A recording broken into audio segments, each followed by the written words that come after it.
नमस्कार, मैं राजलक्ष्मी कोल्हान प्रमंडल के साप्ताहिक न्यूज डायरी में आपका स्वागत करती हूं। चलिए हम नजर डालेंगे इस सप्ताह की 7 बड़ी खबरों पर। सबसे पहले हम बात करेंगे सरयू राय द्वारा प्रोत्साहन राशि में घोटाले का आरोप लगाने के बाद स्वास्थ्य मंत्री बन्ना गुप्ता ने जमशेदपुर के सीजीएम की अदालत में विधायक पर मानहानि का मुकदमा दायर कर दिया, लेकिन मुकदमे को चाईबासा गठित विशेष न्यायालय में स्थानांतरित कर दिया गया है।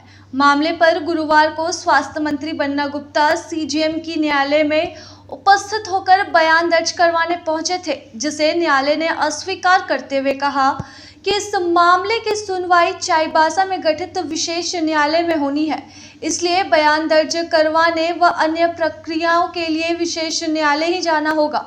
आपको बता दें कि सुप्रीम कोर्ट के आदेश के बाद जनप्रतिनिधियों से जुड़े मामलों की सुनवाई के लिए अलग अलग जिलों में विशेष अदालतों का गठन किया गया है।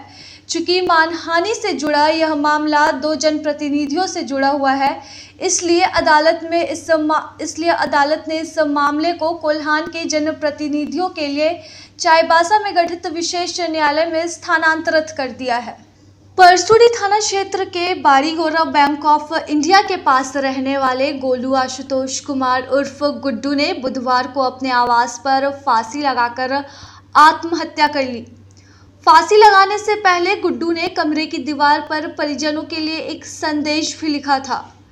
उसने लिखा था, गुड लक, अब मेरी वजह से किसी को कोई परेशानी नहीं होगी, किसी को टेंशन नहीं होगा, सॉरी, माफ कर देना, जा रहे हैं, बाय माँ पापा। पूरे मामले पर परिजनों का आरोप है कि 16 अप्रैल को गुड्डू के ऊपर झूठा मामला दर्ज किया गया था, जिससे वह काफी तनाव में रहता था। गुड्डू पर परसुडी थाने में एक लड़की ने ब्लैकमेलिंग करने का मामला दर्ज कराया था। आरोपी पक्ष के लोग उसे रास्ते में भी प्रताड़ित करते थे, उसके साथ मारपीट भी की जा रही थी। पुलिस भी घर पर आकर छापेमारी कर परिजनों को परेशान कर रही थी। घटना के दूसरे दिन आक्रोशित परिजनों ने बस्तीवासियों के साथ मिलकर परसुडी थाने का घेराव किया। 2 घंटे तक चले हंगामे के बाद मृतक के पिता के बयान पर दूसरे पक्ष पर झूठा केस दर्ज कर आत्महत्या के लिए प्रेरित करने का मामला दर्ज किया गया। साइबर ठगों ने ठगी का नया तरीका अपनाया है। लोगों के फोन पर बिजली बिल बकाया होने का मैसेज भेजकर अब वह खाते से लाखों रुपए उड़ा रहे हैं। कुछ ऐसा ही एक मामला आदित्यपुर से सामने आया। साइबर बदमाशों ने आदित्यपुर कल्पनापुरी के रहने वाले सुनील कुमार गुप्ता के मोबाइल पर मैसेज भेजा कि बिजली बिल अपडेट नहीं है, बिजली काट दी जाएगी। साथ ही एक नंबर भी भेजा जिसमें कॉल करने को कहा। दिए नंबर पर कॉल करने से रजिस्टर्ड नंबर से कॉल करने को कहा गया। जब सुनील कुमार ने रजिस्टर्ड नंबर पर कॉल किया तो फोन पर क्विक सपोर्ट ऐप डाउनलोड करवाया गया। इसके बाद साइबर बदमाश ने 10 रुपये भेजने के लिए कहा। 10 रुपये भेजते ही उनके मोबाइल पर OTP आने लगा, जिसके बाद बदमाशों ने automatically forwarding SMS app download करवाया। ऐप डाउनलोड करते ही खाते से कुल 8 बार में 4,40,000 रुपये उड़ गए। इसमें SBI और ICICI बैंक के खाते शामिल है। रुपयों की एक कर निकासी होने पर सुनील को समझ आ गया कि वे साइबर ठगों के शिकार हो गए हैं, जिसके बाद उन्होंने घटना की लिखित शिकायत बिष्टुपुर साइबर थाने में की। पुलिस पूरे मामले की जांच में जुटी हुई है। गम्हरिया के बालीगुमा के पास गुरुवार मेटाल्सा कंपनी के अंदर तालाब में डूबकर 3 भाइयों की मौत हो गई। तीनों भाई कंपनी परिसर स्थित तालाब में नहाने आए थे। इसी दौरान एक भाई डूबने लगा, जिसे बचाने गए 2 अन्य भाई भी डूब गए। इस बात की सूचना वहां मौजूद उनके साथियों ने कंपनी के सुरक्षा कर्मियों को दी।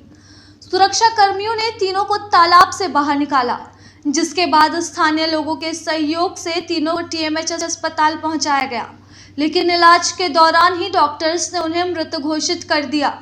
घटना के दूसरे दिन परिजनों ने स्थानीयों के सहयोग से शव के साथ मुआवजे की मांग करते हुए 5 घंटे तक कंपनी गेट का घेराव किया। इस दौरान विधायक दशरथ गागराई भी वहां मौजूद थे।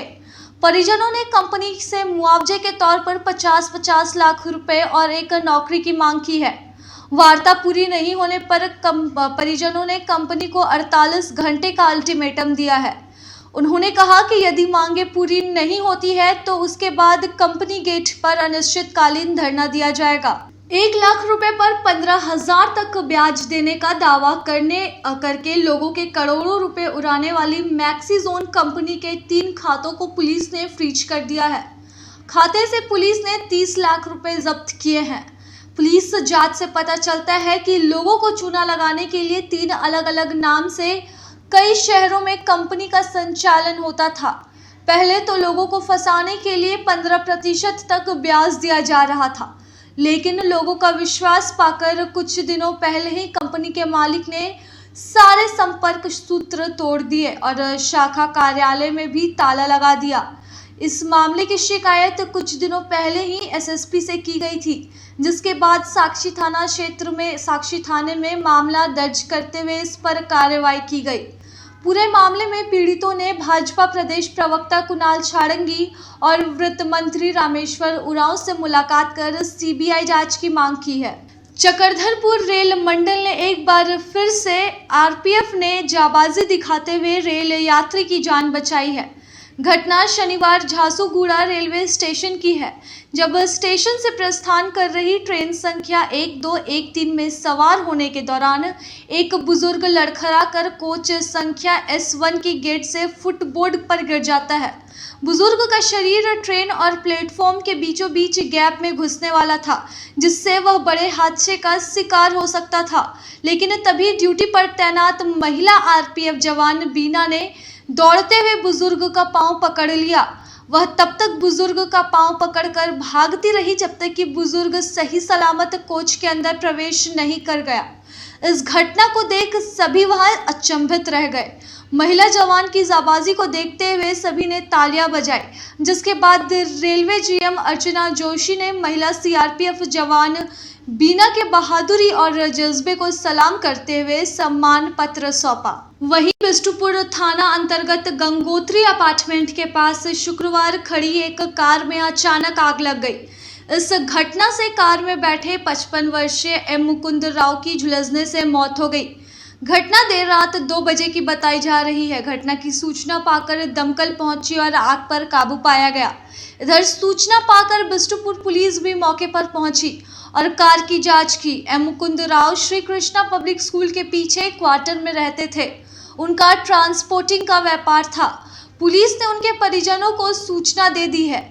बिष्टुपुर पुलिस के अनुसार कार स्क्रैप है, वह चलने की अवस्था में नहीं थी। घटना के बाद जब उन्होंने कार की तलाशी ली तो कार से शराब की बोतलें और लाइटर मिली है। पुलिस मामले को संदिग्ध मान रही है। फिलहाल परिजन थाने में मामले की लिखित शिकायत कर रहे हैं। पुलिस का मानना है कि पोस्टमार्टम रिपोर्ट आने के बाद ही मौत के कारणों का पता चलेगा। तो कोल्हान प्रमंडल की तमाम 7 बड़ी खबरों में आज बस इतना ही। इसी तरह की छोटी बड़ी जानकारियों के लिए बने रहिए लाइव लगातार के साथ। न्यूज अपडेट के लिए आप हमारे चैनल को सब्सक्राइब करें। आप हमें फेसबुक और इंस्टाग्राम पर भी फॉलो कर सकते हैं। बने रहे लगातार.in के साथ।